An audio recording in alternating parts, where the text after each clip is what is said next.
Pozdravljeni! V zadnjih tednih smo vsi mi navdušenci nad Formulo 1, v praktično vseh medijih, ki se bavijo s tem nam ljubim športom, zasledili novice okrog podjetja Rich Energy.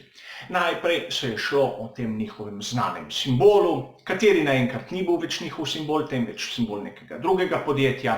Nato so nenadno prekinili pogodbo z ekipo Haas, kar se je izkazalo kasneje kot laž, kajti niso prekinili sodelovanja z ekipo Haas in sedaj se zgodbe nazaj pojavljajo v medijih.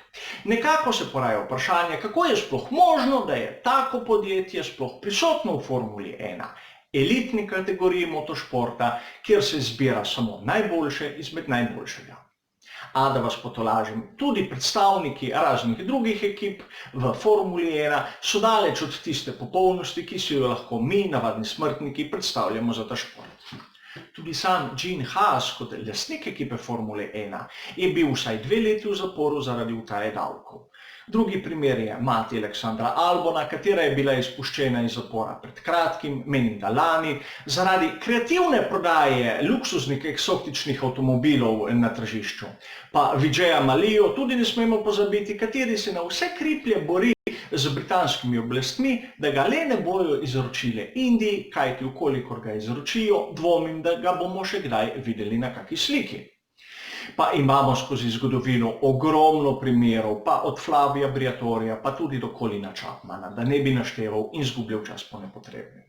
A v celi zgodovini Formule 1 imamo vsaj 2 primera pokroviteljev, ki so bili podobni temu, kar vidimo pri družbi Haas in katere posledice so bile za določene ekipe vse prej kot prijetne.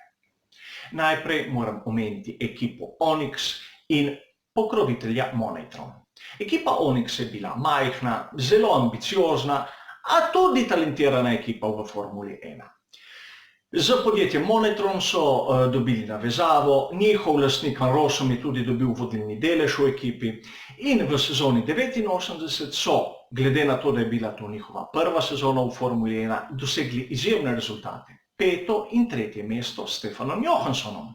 A podjetje Moneytron je bilo vse prej kot trdo podjetje. V resnici naj bi šlo za nek računalnik, ki ga naj bi imel ta Van Rossum, kateri naj bi bil sposoben napovedovati gibanje cen delnic na svetovnem trgu in mnogi vplivneži so temu osebku zaupali svoj denar, da bi ga ta vložil in tako dobil neke bajne dobičke.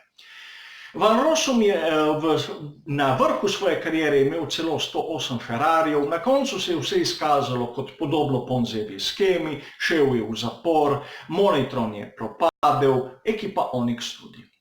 A ne moremo mimo tudi znanega simbola T-, ki se je pojavil na Arosu v sezoni 1999 kot ideja nigerijskega princa Malika.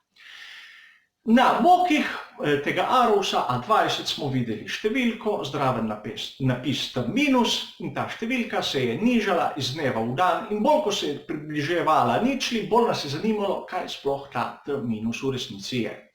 Ko smo prišli do nule, smo ugotovili, da ta T- naj bi bil neka platforma, kjer naj bi proizvajalci prodajali svoje izdelke z pripisom tega T- in na koncu se je izkazalo, da iz tega ne bo nič, Aros ni dobil niti centa obljubljenih sredstev, princ Malik je izginil, ekipa Aros je propadla. Sicer se je princ Malik pojavil na to v nekih minornih serijah v Združenih državah Amerike, a so takoj ugotovili, s kom imajo opravka in z njegovih poslov je bilo bolj malo. Skratka, danes smo pri podjetju Rich Energy prišli do te faze, da podjetje Rich Energy se ne več kliče Rich Energy, temveč Lightning Volt.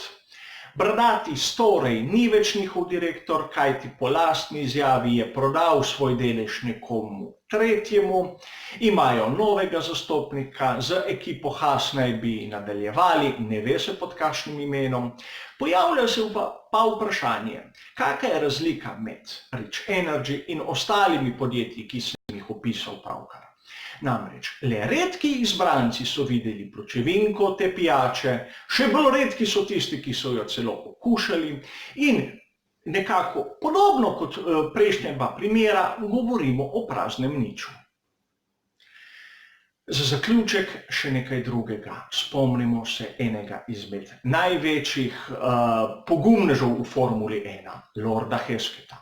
Ta je bil velik mecen, vložil svoj denar v Jamesa Hunta, ga podpiral in svojo ekipo pripeljal v Formulo 1. Njegovi bolidi so bili izključno beli, z modro in rdečo črto. Namreč Lord Hesketh je trdil, da so sponzorji vulgarni. In v prej omenjenih primerih tako Moneytrona kot Teminus je imel prekleto prav. Upamo, da Rich Energy ne bo sledil v tem primeru. Hvala za vašo pozornost in nasvidenje.